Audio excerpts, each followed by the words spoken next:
اعوذ باللہ من الشیطان الرجیم بسم اللہ الرحمن الرحیم وَمِمَّا رَزَقْنَاهُمْ يُنْفِقُونَ صدق اللہ العظیم و صدق رسولہ النبی الکریم رؤوف الرحیم۔ اللہ تبارک و تعالیٰ کی لا ریب کتاب بے عیب کتاب سورۃ بقرہ کے ابتدائی آیات میں سے ایک آیت کے ایک چھوٹے سے حصے کو تلاوت کرنے کا شرف حاصل ہوا ہے، جس میں اللہ تبارک و تعالیٰ نے ارشاد فرمایا ہے کہ متقی وہ لوگ ہوتے ہیں جو اللہ تعالیٰ کے دیے ہوئے میں سے بانٹتے ہیں، چیریٹی کرتے ہیں، صدقہ دیتے ہیں، عوام الناس میں اللہ تعالیٰ کی مخلوق میں رزق دیتے ہیں جو اللہ تعالیٰ نے ان کو دیا ہوا ہوتا ہے۔ اس حصے کا مفہوم، تشریح، تفسیر اس طرح ہے۔ بنی اسرائیل کے ایک نبی کا واقعہ بیان کیا جاتا ہے کہ اللہ تبارک و تعالیٰ نے ان کو ارشاد فرما دیا کہ تیری ملکیت، تیری رعایا میں اور تیری امت میں ایک آدمی، فلاں آدمی کی زندگی کو ہم نے تقسیم کر دیا ہے۔ اگر 70 سال اس نے زندگی گزارنی ہوگی تو اس کے 35 سال غربت میں اور 35 سال امیری میں گزریں گے، لیکن چوائس اس کے مطابق ہوگی، خواہش کے مطابق اس کو دے دی جائے گی جیسے وہ چاہے گا۔ جیسے ہی نبی کو معلوم ہوا تو اس نے اپنے امتی کو بلوا بھیجا، اور امتی آیا کہ پھر اس نبی نے کہا کہ آپ کی زندگی کے 2 حصے کر دیے گئے ہیں، 2 حصوں میں تقسیم کر دی گئی ہے آپ کی زندگی کو۔ پہلا حصہ غربت کا ہوگا، دوسرا حصہ امیری کا، یا دوسرا حصہ غربت کا تو پہلا حصہ امیری کا۔ یہ آپ کی خواہش کے مطابق گزرے گی جیسا آپ چاہو۔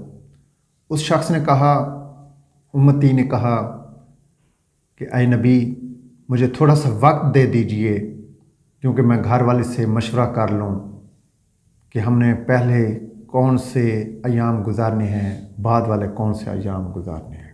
گھر آیا، گھر والے سے مشورہ کیا، اے اللہ کی بندی، آج نبی نے ہماری زندگی کو تقسیم کر دیا ہے اللہ کے حکم سے کہ آپ کے 2 حصے ہیں، جس حال میں رہنا چاہو۔ غربت والے پہلے ایام گزارو تو بعد میں آپ کو امیری دی جائے گی، یا پہلے امیری دی جائے گی تو بعد میں غربت۔ تو آپ کی کیا رائے ہے؟ اس نے کہا، آپ کی کیا رائے ہے؟ آپ کس چیز میں رہنا پسند کرو گے؟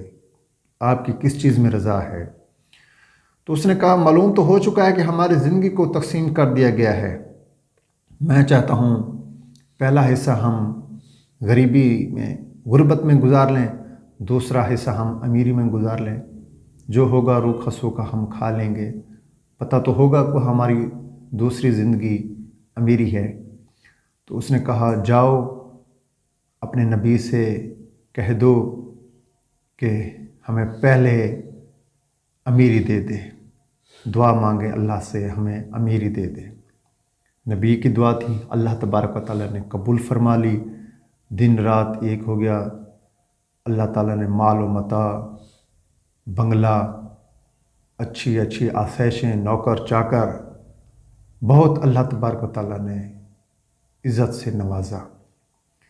عرصہ بیت گیا، کافی عرصے بعد اس نبی کا وہاں سے گزر ہوا دیکھا، چہل قدمی ویسی ہے، دھن دولت، مال و متاع، سب کچھ ویسے کا ویسا ہے۔ تھوڑا سا تردد ہوا، پریشان ہوا کہ یہ کیا ماجرا ہے۔ لوح محفوظ میں دیکھا تو اس کا جو زندگی گزر رہے تھے وہ فقیری والے گزر رہے تھے۔ تو اس کے دروازے پر چلا گیا، دروازہ کھٹکھٹایا، دکل باب کیا، باہر نکل آیا وہ شخص، وہ امتی۔ کہا، آپ نے تو پہلے زندگی جو تقسیم ہوئی تھی اس میں آپ نے تو امیری مانگی تھی، دوسرا حصہ آپ کا غربت والا تھا۔ یہ کیا ہو ماجرا ہے کہ ابھی بھی آپ خوشحال ہو، لیکن آپ کا جو زندگی کے ایام گزرے ہیں وہ تو غربت والے ہیں؟ اس نے کہا میری بیوی نیک صالح ہے، جو اللہ تعالیٰ نے ہمیں رزق دیا تھا ہم نے اللہ تعالیٰ کی مخلوق میں بانٹنا شروع کر دیا۔ اللہ تعالیٰ کی مخلوق کو راضی رکھتے تھے، جو بھی آ جاتا اس کو دے دیتے تھے۔ یہی حال ہے ان ممالک کا، گو وہ غیر مسلم ہیں لیکن وہ اللہ تبارک و تعالیٰ کی راہ میں چیریٹی کرتے ہیں، صدقات دیتے ہیں۔ وہ اپنی انکم کا 10%، 5% انہوں نے ایک مختصر کیا ہوا ہوتا ہے کہ وہ اللہ تعالیٰ کی راہ میں ڈونیشن کرتے ہیں۔ ہماری کتاب میں قرآن مجید میں کتنی مرتبہ زکوٰۃ کا ارشاد فرمایا گیا ہے، زکوٰۃ کا حکم دیا گیا ہے۔ ہم کوشش کرتے ہیں ماہ رمضان سے پہلے پہلے اپنے بینک اکاؤنٹ سے پیسے نکلوا لیتے ہیں، چیک کہ بینک والے وہ زکوٰۃ نہ کٹوتی لگا دیں، بعد میں جمع کروا دیتے ہیں۔ ہمارے ایمان نہیں ہے، کیونکہ ہم اللہ تبارک و تعالیٰ کے راہ میں دیتے نہیں ہیں، تو اللہ تبارک و تعالیٰ نے بھی ہمیں اسی حال میں رکھا ہوا ہے جس حال کے ہم مستحق ہیں۔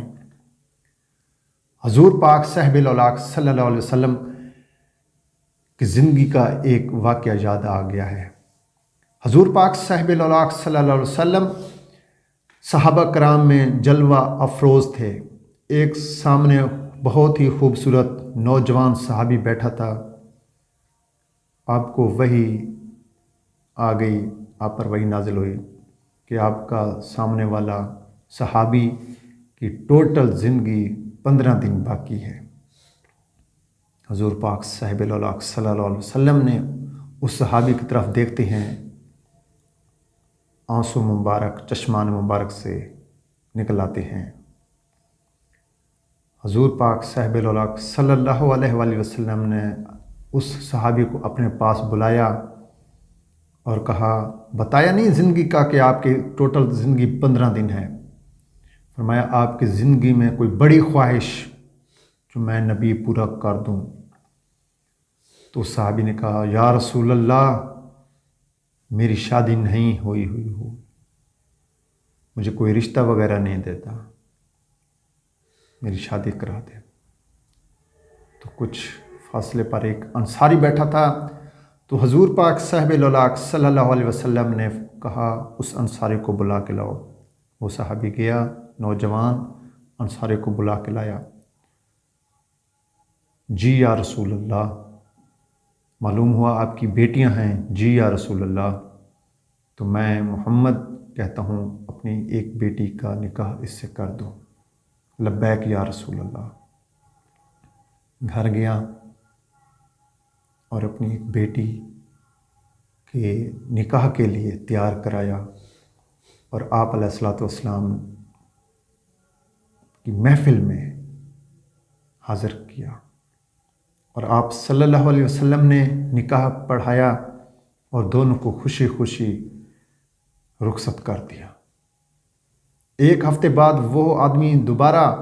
وہ صحابی دوبارہ آپ کی محفل میں جلوہ افروز ہوا، تو حضور پاک صاحب الاولاق صلی اللہ علیہ وسلم کو معلوم تھا کہ ایک ہفتہ اس کا باقی رہ گیا ہے۔ پھر پوچھا اے صحابی بتا تیری کوئی اور خواہش زندگی کی؟ تو صحابی نے کہا یا رسول اللہ آج میں آپ کی بارگاہ میں آ رہا تھا، ایک دکان پر بہت اچھی مٹھائی بن رہی تھی، دل نے چاہا کہ لے لو، لیکن جیب اجازت نہیں دے رہی تھی، پاکٹ اجازت نہیں دے رہی تھی کہ میں مٹھائی کھا سکوں۔ حضور پاک صلی اللہ علیہ وسلم نے صحابہ کرام میں فرمایا چندہ جمع کرو، صحابی کے لیے مٹھائی کا بندوبست کریں۔ چندہ جمع کر دیا گیا اور ایک صحابی کو مٹھائی لینے کے لیے بھیج دیا گیا۔ وہ صحابی ایک ٹوکری بہت اچھی سی لے کے آ گیا، آپ صلی اللہ علیہ وسلم نے اس صحابی کو دے دی، وہ صحابی چلا گیا۔ وقت گزر گیا، دن پورے ہو گئے، حضور پاک صاحب اللہ صلی اللہ علیہ وسلم نے چند صحابہ کرام کو جمع کیا، کہا جاؤ وہ صحابی جس کا میں نے نکاح پڑھایا تھا، جس کو ہم نے ایک ٹوکری مٹھائی کی دی تھی، وہ آج فوت ہو گیا ہوگا، اس کی تجہیز و تکفین کے لیے، قبر کے لیے انتظام کر دو، جب جنازہ تیار ہو جائے تو مجھے انفارم کر دینا، مجھے بتا دیجیے گا، میں جنازہ خود پڑھوں گا۔ صحابہ کرام گئے، دیکھا کیا حال ہے کہ وہ صحابی ایک دکان سے سودا لے رہا ہے، واپس پلٹے، یا رسول اللہ وہ تو سودا لے رہا ہے، وہ تو زندہ ہے۔ تو حضور پاک صلی اللہ علیہ وسلم نے کہا جاؤ اس صحابی کو بلا کے لاؤ، اس آدمی کو بلا کے لاؤ۔ وہ نوجوان آقا علیہ الصلوۃ والسلام کی بارگاہ میں تشریف لایا۔ اے صحابی، اے اللہ کے نیک بندے، بتا تو نے کیا ایسا عمل کیا، کوئی ایسا عمل بتا جو نیک کیا ہو، جس کی وجہ سے تیری زندگی میں اضافہ ہوا ہے۔ حالانکہ اللہ تبارک و تعالیٰ نے ارشاد فرما دیا تھا اس دن جب میں نے آپ کا نکاح پڑھایا تھا کہ اس صحابی کے 15 دن ہیں مکمل اس زندگی کے۔ تو اس صحابی نے کہا یا رسول اللہ صلی اللہ علیہ وسلم، مجھے کوئی نیک عمل یاد نہیں رہا، روزمرہ کے مطابق نمازیں پڑھتا ہوں، روزمرہ کے مطابق میں قرآن کی تلاوت کرتا ہوں، مجھے تو کوئی عمل نہیں یاد۔ یا رسول اللہ، رسول پاک صاحب اللہ صلی اللہ علیہ وسلم نے ارشاد فرمایا اے صحابی دوبارہ ذہن پر زور دو، بتا آپ نے ایسی کیسی نیکی کی ہے؟ یا رسول اللہ ہاں یاد آیا، جس دن آپ نے 1 ہفتہ پہلے ایک ٹوکری مجھے دی تھی مٹھائی کی، میں گھر پہنچا ہی تھا، دروازے پر دق الباب ہوا، ھذا مسکین و مدینہ، میں مدینے کا مسکین ہوں، 3 دن سے میرے گھر میں فاقہ ہے، چولہا بجھا ہوا ہے، میرے بیوی بچے بھوک سے نڈھال ہیں، اللہ کے نام پہ مجھے کچھ دے دو۔ تو میرے پاس اور تو کچھ نہیں تھا، وہی ٹوکری تھی جو آپ نے صحابہ کرام میں سے چندہ جمع کر کے مجھے دلوائی تھی، میں نے وہی ٹوکری اللہ کے نام پہ اس شخص کو دے دی۔ وہ آدمی خوش ہوتا گیا اور دعائیں دیتا گیا، اللہ آپ کی لمبی عمر کرے، اللہ آپ کی مال و متاع میں برکت دے۔ وہ دعا تھی۔ حضور پاک صاحب اللہ صلی اللہ علیہ وسلم نے ارشاد فرمایا اے صحابہ سن لو، لمبی عمر کرنے والی نیکی اور زندگی کی دراڑوں کو ختم کرنے والی نیکی کیا ہے؟ وہ صدقہ ہے، اللہ تعالیٰ کی راہ میں دینا ہے، چیریٹی ہے۔ ہم کیا کرتے ہیں، اگر ہمارے پاس کوئی فقیر آ جاتا ہے، نام تو اللہ کا لیتا ہے، بجائے ہم اس کو دینے کے یہ کہہ دیتے ہیں تم تو اٹے کٹے ہو، بھیک مانگتے ہو، شرم نہیں آتی۔ بھائی اللہ تبارک و تعالیٰ کی مخلوق میں وہ بھی رہتا ہے، جس طرح آپ کو اللہ نے پیدا فرمایا ہے اس کو بھی اللہ نے پیدا فرمایا ہے۔ اگر آپ اس کی جگہ ہوتے تو آپ کیا کہتے؟ ہمارے رویے چند دن دولت آنے پر تبدیل ہو جاتے ہیں۔ اگر گھر میں بھائی بیمار ہے تو اس کے پوچھنے کے لیے ہمارے پاس وقت نہیں، جس کے ساتھ ہمیں مطلب ہے، اگر وہ کسی شہر میں بھی بیمار ہے، اس کو نزلہ بھی ہو گیا ہے، تو اس کے لیے ہم شہد کی بوتلیں لے کے جاتے ہیں، کیونکہ بھائی سے تو ہمیں کوئی مطلب نہیں، اس کے ساتھ تو کوئی مطلب ہے۔ یہ ہمارے رویے ہیں۔ ہمارے گھروں میں برکتیں کیوں نہیں؟ ہم جن کے مال متاع ہے اللہ تبارک و تعالیٰ کا، اس کی مخلوق میں نہیں بانٹتے۔ ہمارے گھروں میں برکتیں نہیں، ہمارے گھروں میں وہ آسائشیں نہیں، سکون نہیں، کچھ بھی نہیں، صرف اللہ تبارک و تعالیٰ کو ہم بھولے ہوئے ہیں۔ ہم تب اللہ تبارک و تعالیٰ کو یاد کرتے ہیں جب ہم پر کوئی مصیبت آ جائے یا ہم کسی بیماری میں گرفتار ہو جاتے ہیں، تب ہم مدرسوں سے طلباء کو بھی بلوا لیتے ہیں، مولویوں کو بلوا لیتے ہیں، چاہے آج ایسی برکت کے لیے قرآن پڑھیں۔ جب ہمارے پاس بہت دھن دولت ہوتی تھی، جب اللہ تعالیٰ نے ہمیں سب کچھ دیا ہوا ہوتا تھا، تب تو ہم کرتے کچھ نہیں۔ جب مصیبت آ پڑتی ہے تب ہم اللہ تبارک و تعالیٰ کو یاد کرتے ہیں۔ اللہ تبارک و تعالیٰ کو ہمیں ہر حال میں یاد کرنا چاہیے۔ جس طرح اللہ تعالیٰ نے ہمیں خوشی میں دی ہوئی ہیں، ہمیں خوشیاں دی ہیں، اسی طرح غمیاں دی ہیں، دونوں میں اللہ تبارک و تعالیٰ کو ہمیں بھولنا نہیں چاہیے۔ دن مشکل ایک 24 گھنٹے کا ہوتا ہے، گزر جاتا ہے، اپنے بھی اس میں یاد آ جاتے ہیں اور بیگانے بھی یاد آ جاتے ہیں۔ آج کا وہ دور ہے کہ کوئی کسی کا نہیں، بغیر حرص، لالچ، طمع، مطلب کہ ہم سگے بھائی کو سلام بھی نہیں کرتے۔ جس کے ساتھ ہماری دوستیں ہیں کسی نہ کسی غرض و قید کی وجہ سے ہیں۔ ہم نے اللہ تبارک و تعالیٰ کے پاک کلام قرآن مجید کی تعلیمات کو بھولا ہوا ہے، پیارے نبی کی احادیث کو بھولا ہوا ہے۔ ہمیں چاہیے کہ ہم اللہ تبارک و تعالیٰ کی تعلیمات قرآن کی اور تعلیمات حدیث کی روشنی میں ہم اپنی زندگیوں کو سنواریں، سلف صالحین کی زندگی کو ہم آگے لائیں۔ اور آج وہ مسلم جو ترقی کرنا چاہتا ہے، چاہے ایک ریہڑی والا ہے، چاہے ایک مل والا ہے، اس کو چاہیے کہ وہ اپنی حلال کی کمائی میں سے اللہ تبارک و تعالیٰ کے راستے کے لیے ایک مخصوص اماؤنٹ بنا لے کہ 5%، 10% اس میں اللہ تبارک و تعالیٰ کو شیئر رکھ دے کہ یہ اس کی مخلوق کا ہے۔ تب دیکھے کہ اللہ تبارک و تعالیٰ کتنے اس کو اور چیزوں سے نوازتا ہے۔